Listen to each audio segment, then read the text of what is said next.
Hey guys, good to see you. My name is Lee Kelso, host of the YouTube channel that features the refresh of a Saab 900, and excited to be offering you the first chance to see my live stream here on YouTube. New technology for me. I'm figuring it all out, and will enjoy seeing your comments and would love to hear from you online. So drop me a line if you have a question during the course of the broadcast today, and particularly interested in any technical feedback you might have, audio okay, etc., etc., etc.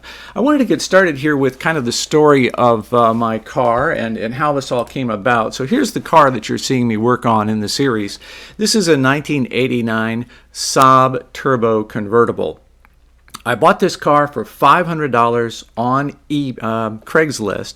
It was in the garage of a mechanic about 40 miles away, and it wasn't running, and well, it was barely running, I'll put it that way. And I limped it home, and we did a little bit of work to it to get it back on the road.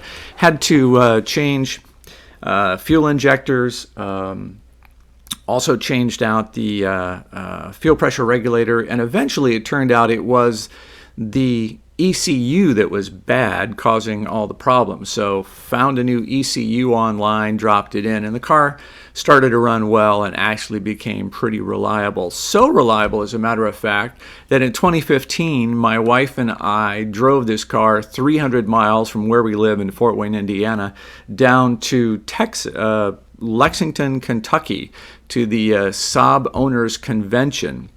It was a 300-mile trip, 600 round trip, and we weren't really sure what was going to happen, whether the car was going to make it. As it happened, turned out just fine. We did have our AAA Motor Club cards with us, though, just in case we needed a tow. So with that behind us, the car proved itself reliable. But I had owned one of these cars before, and it was a 5-speed, so I knew what that experience was like. And the 3-speed automatic in this car just wasn't cutting it. I mean, it really sucks a lot of the life and fun out of driving the car. So I went looking for the ability to upgrade to a 5-speed. Now, I found online a guide at a site called fixmysaab.com that walks you through the conversion process step by step. So what I'm going through here in my channel project is really following a defined procedure. I'm not kind of making it up as I go, although I've gotten a little deeper than the procedure technically calls for. So I had a procedure to follow and decided, yeah, I think I can handle all of this. So then I had to start looking for the donor car. Well, here's the car we found. This is a 91 or 92, don't recall, 900 non-turbo YouTube or Craigslist buy once again. Found a guy, had it for sale in Indianapolis. $500 was what he was asking for it. He really didn't care about the car. It was just basic transportation. It had suddenly stopped running, and it didn't really matter to him. He wasn't too excited about the car, so he was happy to let it go. And I was careful to buy a convertible with the same color interior as mine because as part of this project, I wanted to replace the back seat in my car. It's got a little problem, and so bonus, had lots of matching interior parts out of this car that I can move over into mine. And so that's also part of the plan. As the project rolls forward, we'll make those cosmetic improvements as they come along. So if you've been watching, we're 9 episodes into the series so far, and the next major step is going to be separating the engine and transmission. Now, if you've been watching, you know that in our cars, the engines sit right on top of the transmission, and so they're all in one unit. When we remove the engine back in episode 4, you got a pretty good look at the engine and transmission all together. So the next step now is to split those apart and put in place the 5-speed transmission that came out of the donor car. That's coming up, ready to take that step, but we just haven't gotten there yet, and I'll be videotaping that hopefully this weekend to get a new episode up. We've covered a lot of ground, so far. We've learned that the engine was really in better shape than I expected it to be. I was concerned about the condition of the timing chain, not knowing anything about the car's history. That's not quite Record true. video. I knew that back in 17 years ago, in 2010, a car, or back in 2000 rather, the car had a head gasket change, and I suppose I should have known that they changed the timing chain at the same time, but you know what the heck, I'm deep. Let's go ahead and put in a new timing chain. We know it'll be good for another couple 100,000 miles. So that process was covered, I think, in episode 8, showing you how we replaced the timing chain and some of the process involved. Here you can see I'm loosening off the cam gears. Record video. And you use a 19 millimeter or an adjustable wrench on the back of the cam journal, to keep that from rotating. And that works out pretty well. It turned out to be no big deal once I got into it. I learned along the way that all this stuff is really pretty simple. Follow the steps in the Bentley manual, and you're likely going to come out okay. The next big challenge after you got the timing chain off was actually removing the aluminum head, and that was really pretty frightening for me. Those bolts, man, those things took a lot of torque, and I was in just terrible fear that I was going to snap one of them off and then have just a major disaster to have to deal with. As it happened, they all came out just fine, and I took the head to a machine shop. They determined that it was not warped, did not need to be milled, so we just cleaned it up, and it's already now back in place. I've got the head bolted back into place, and everything's all good. I've got a question here from Nolan879. Any plans to do modifications past what is necessary for the swap? Yeah, a little bit. I've mostly directed toward reliability, Nolan. The timing chain was not absolutely necessary for the swap, of course. The head gasket not necessary for the swap, so those things have been done. Also, I'm refreshing the steering rack. You'll see that. I've already taken that out, had it refurbished, put it back in. I had the alternator and the starter motor reconditioned locally by some technicians, so those are going to be good to go and back in. Also changing the power steering pump, so mostly related to wear items. I put in the a new master cylinder because my brake master cylinder was failing. One way you can test that is with your brakes may still work just fine, but when you're at a stop, if you keep steady pressure on the brakes and you feel the brake pedal going to the floor slowly, what's happening there is that's a sign the seals inside your master cylinder have worn and brake fluid is slipping past. So that's the giveaway that you have a brake master cylinder that's on the way out. Pretty easy to change, so I dropped in one of those. Also, in episode 9, the Turbo Troubles episode, we learned that my turbo was really pretty badly off and not repairable. So I'm going to be putting in a Mitsubishi turbo, the TE0512B. That came out it was used in the 900s and the 9000s right before the end of the model run in the early 90s. And so there are some benefits to that. Some guys who are really crazy about pumping as much as they can out of these engines don't like the Mitsubishi turbo over the Garrett. You know, I'm looking for a daily driver, a summer cruiser, so it's not a big deal to me. But that's ready to go back in, and we'll get there very soon. Kevin is asking a question. Do you have any plans for replacing the exhaust? He's considering a MAP tune exhaust himself down the line. Current one's okay, but need to have it done.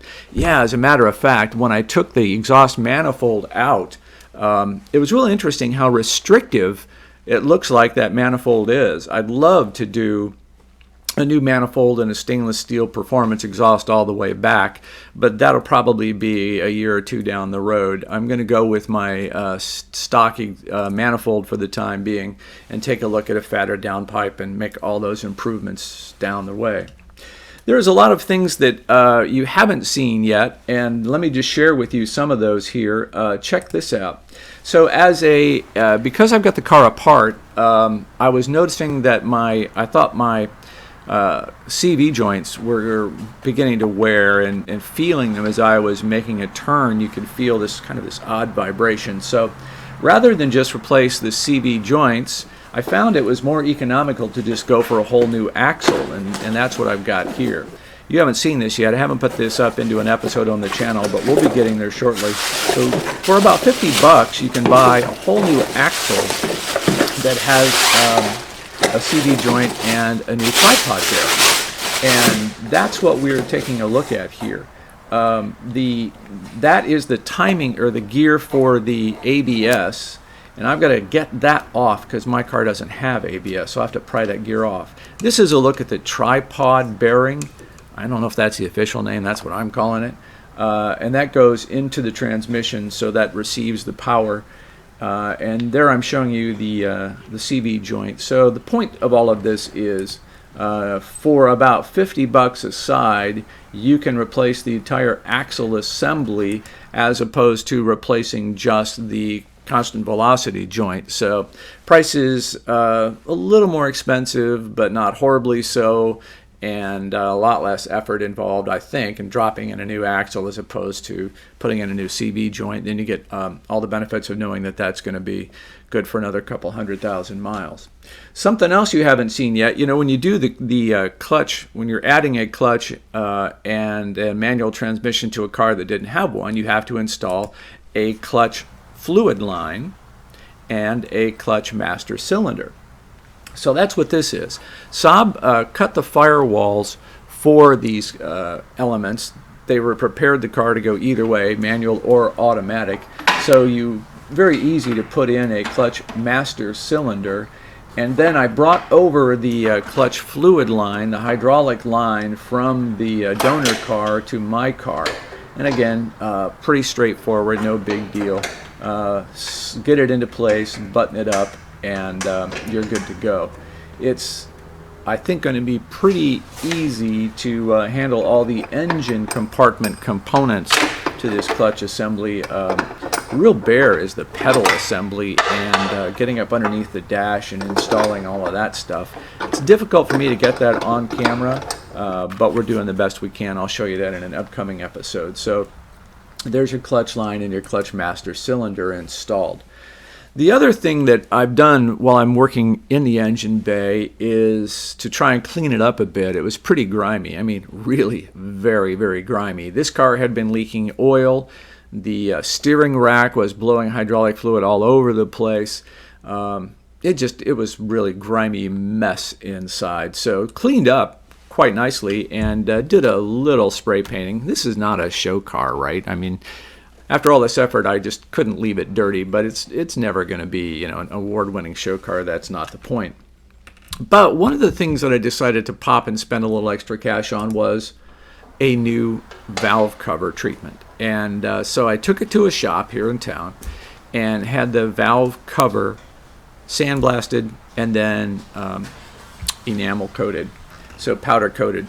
And here it is. And you know, these come off the car as black. That's black as a standard color, but I went with something a little bit different. This is sort of a gunmetal gray, and I think that'll look pretty good on the car. That valve cover is such a distinctive component when you've got your hood up, that I just thought it needed to pop a little bit. So I went with a gray, but then the plate that covers the spark plugs, I kept that black. So I'm not loving that now that I've seen it on the car, or on the engine at least. I may change that. It may go to the same sort of powder-coated gunmetal look. I don't know. We'll figure that out as the time comes along. But for the time being, that's where we're at. Let's see. Kevin has another question. If you don't mind answering, if brakes, do I plan upgrading to 9,000 brakes or keeping them as standard? Probably going to keep them as standard for the time being. The 9,000 brakes, I understand, are a larger diameter on the rotor and then consequently on the caliper as well. But for the time being, I'm probably going to keep them standard. I do need to do the rears. I've got new calipers in the front, so obviously I've spent the money. That's why I may not move to the 9,000 brakes in the front. The rears I just haven't looked at, so I suspect those pads are pretty bad. I know the shocks are bad back there, so that's something I'm going to have to tackle as well. You know, one of the things that many guys, I want to go back to the timing chain for just a moment and show you this. Here is removal of the timing chain tensioner. And this is important. Many guys are very concerned about their timing chains, and here's a way you can tell the real condition of yours without getting too deep. Again, I want you to know that this is all stuff I've just read in forums and in the Bentley manual, so I'm just passing along what I've read there. But you remove your air conditioning bracket, I did at least, and then you can get to the timing chain tensioner. And what it will do is show you it ratchets out and extends as your timing chain stretches and wears. And there is a value, a measurement you can take on the timing chain tensioner. And if it exceeds that value, it's a sign that your chain has stretched. So you measure it from end to end, and I have read that it's either 11 or 15 millimeters is your maximum limit. So you see that little arm sticking out of the bottom of the tensioner there.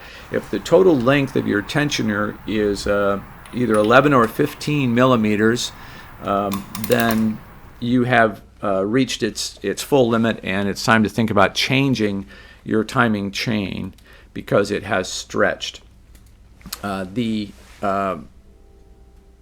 chain itself, plays a very important role. I showed in a previous episode, you can do the roll-in method or the engine-out method of replacement. From what I've read and talking to other guys, it doesn't matter. You can, if you're concerned, you can do the roll-in, and you don't have to pull the engine out of the car. And so, if you're just concerned about it, the chain is $50. Adds a lot of convenience and comfort to where things are going. I have been real pleased with how well things were put together in this car. It's 28 years old. It's been on the road for, I don't know, the speedometer was broken when I got it, but it shows 165,000, so it could be 180, 200,000, don't really know. But even after all that time, and the car really didn't have the best of care previously, I have been amazed that stuff is coming apart relatively easily. You have to use a little torque on it, and air tools help a lot, but nothing so far has been so rusted and corroded into place that it was a nightmare, as I have had with other cars I've worked on. And that just speaks, I think, to the quality of the materials that Saab put into these cars. The convertibles were built at a plant in Finland, and I read that they were building about 12 cars a week. So these were, largely hand-built cars, and that was one of the problems Saab had. Their profitability, their costs of assembly was just so high that they weren't making a great margin on these cars at all. Eventually led to the problems and GM's involvement. So I think that shows in what I found in disassembling and working on this car. Andre is asking, how easy are spare parts to get for old Saabs? As a guy from Sweden, I don't see too many of these on the road anymore. Well, I don't see that many here either, Andre, but I am happy to report that so far I've had no trouble getting parts for the Saab. There are lots of places. I'm gravitating back to e-Euro parts.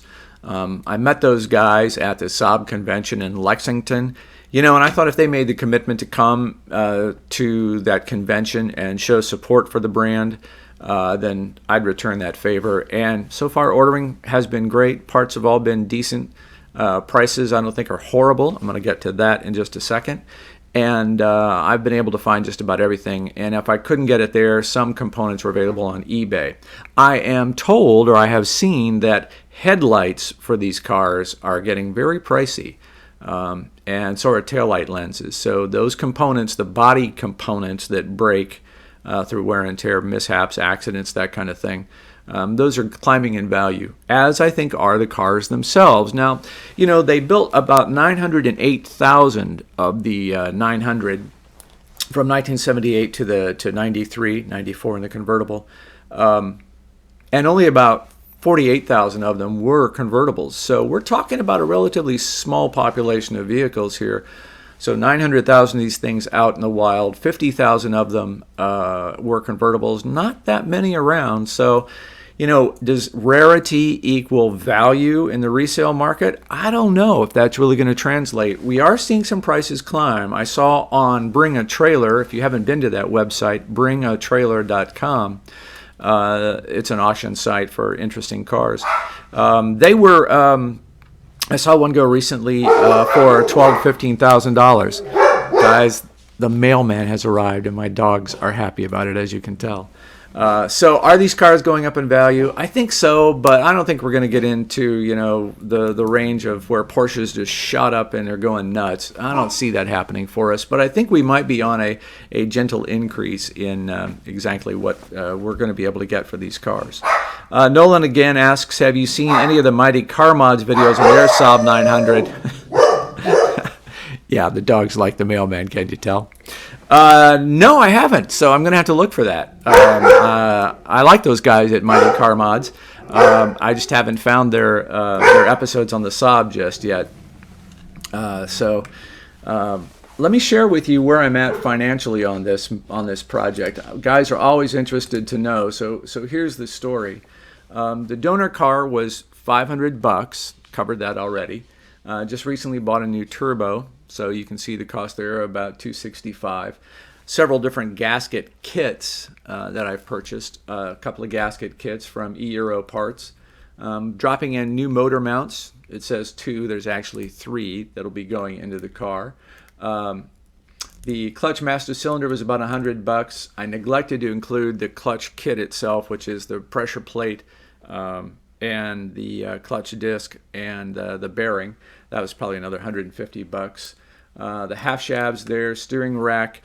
I actually took out, that's an exchange program through Euro Parts. You buy one, send yours back in, so you're buying a reconditioned part, but I think it's going to work out just fine. Control arm bushings were pretty cheap. $130 to have the valve cover powder coated, but I think it's worth it. I'm going to enjoy seeing that underneath the hood. The alternator starter refurb, had that work done locally. I think I probably could have bought them online, refurbed, and been neutral in cost, but I kind of like the idea of doing business with some local guys, and then various sockets and accessories and stuff. So just a back of the envelope calculation, you can see I'm at about $2,200 in parts here. By the end of the project, I think it's probably more likely that I'm at $3,000 for all of that stuff. And the purchase price, previous repairs, everything that I've done to the car, I'll bet I'm at $6,000 or $7,000 on this car.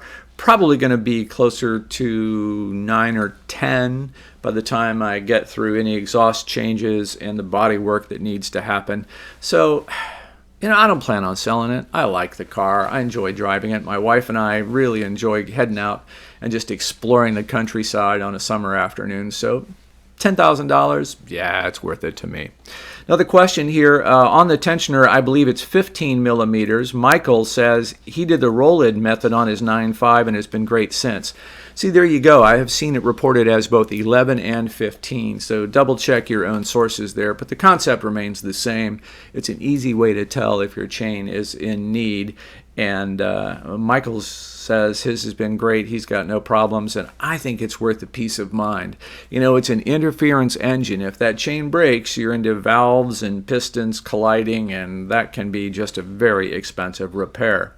So I think the challenge for all of us Saab guys going forward, and one of the reasons I wanted to put effort into this car is I like introducing this car to other people. And I think we need to be good at explaining why we like these weird little cars. They're not extremely fast, although I read that in my model year range, the late 80s, early 90s, a Saab 900 turbo was actually faster than the 911, the Porsche 911, in the 50 to 70 acceleration game. So they're going to beat you off the line, but if you pull up next to one on the highway, put your foot down, and theoretically you can get past them until they catch up. So they weren't the fastest car around. The convertibles have a lot of flex in the suspension, so they handle well, but they're not going to be on par with some other cars out there in the handling categories. Yes, the coupes were stiffer and they handle better. I mean, the convertible is just wobbly. That's just how it is. So it's not going to be there. But it is a practical car. I find mine to be very reliable. Haven't been stranded anywhere yet other than once, and that was due to a wire that broke, and that was on me. I knew it was in jeopardy. I knew it needed attention and just hadn't gotten to it yet. So it was a nice fix. I mean, I knew what to do when the thing quit running. Andre says they don't really have a good reputation for reliability, but I think they're fantastic cars. I agree with you, Andre.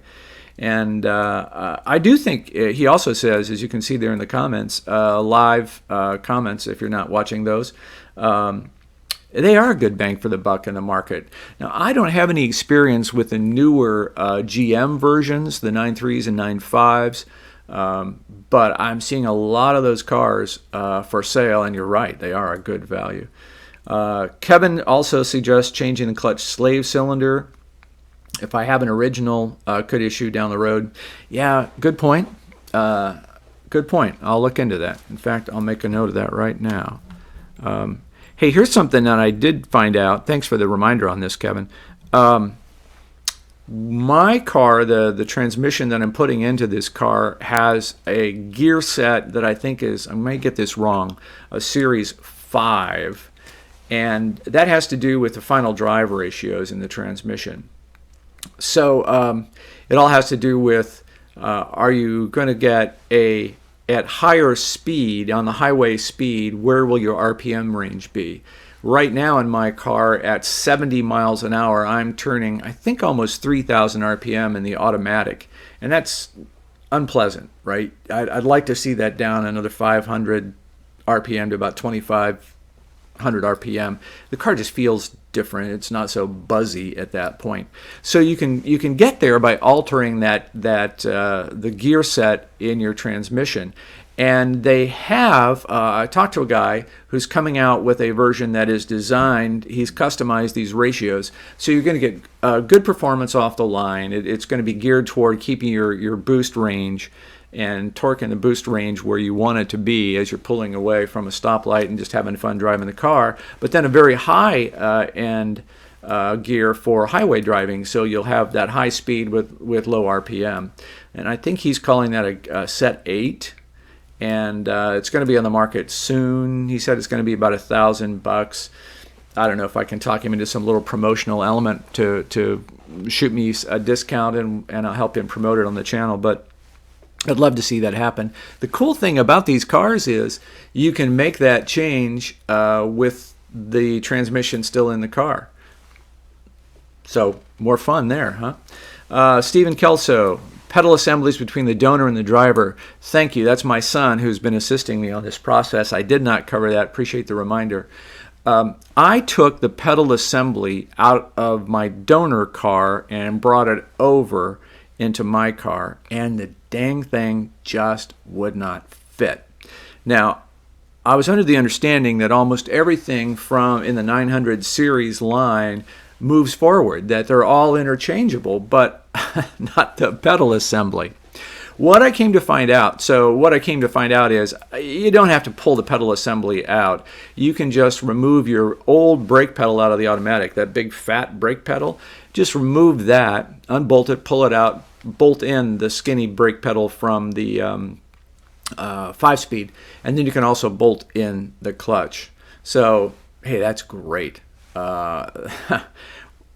If I'd known that, it saved us a lot of frustration, and you'll see that in an upcoming episode very soon. That whole assembly of the interior is going to be fun, and putting in the shift assembly is the next thing that's going to happen after we separate the engine and transmission. I'm a little concerned about how do you adjust the shift assembly and get it all correct, but with the Bentley and the Saab forums, I think we'll be in good shape. I'll find somebody there. I'm having a lot of fun showing people what makes these cars unique and different.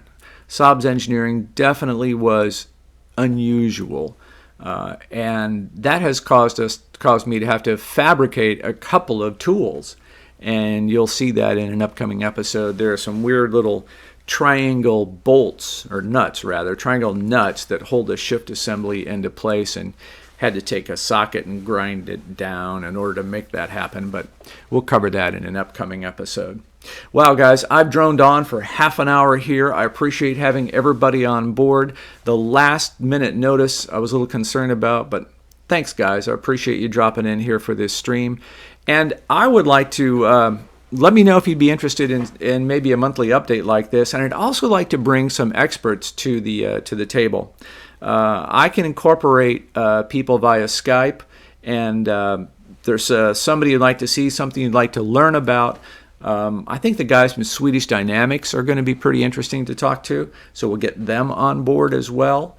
And there's a paintless dent removal guy here in my hometown that has expressed an interest in sharing what he knows and his capabilities. So we'll do that in a future stream as well, if you guys are interested. So the fact that there are 25 of you here on such a last minute is really interesting. I appreciate all of that. And I really like the fact that we have viewers from literally all around the world. That's been really exciting. It's something I never expected. Appreciate all your time this morning. Hope you'll keep watching. I'm planning to get a new episode up from the garage very soon. So I'll see you next time. Take care.